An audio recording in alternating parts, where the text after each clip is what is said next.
গঙ্গা জল নাসামূল বিল্ল দল প্রেম পূজারি পূজিছে রাজ প্রেমের দেবী।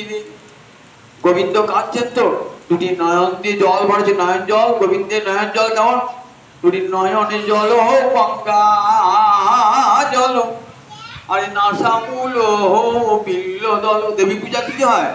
গঙ্গা জল আর বিল্লপত্র দিয়ে। তাই নাসামূল বিল্ল দল নয়নে জল গঙ্গা জল। কে পূজা করছেন? শ্যাম পূজারী পূজিছেন আজ প্রেমের দেবী। প্রেমের দেবীকে স্বয়ং গোবিন্দ পর্যন্ত পূজা করেন। দেখেছেন তো এত করুণা রাধারীর অন্তরে। আমার দেখতে হয় রাধারী কি করুণা, রাধারী করুণার জন্যেই দেখুন কৃষ্ণচন্দ্র গৌরাঙ্গ হয়ে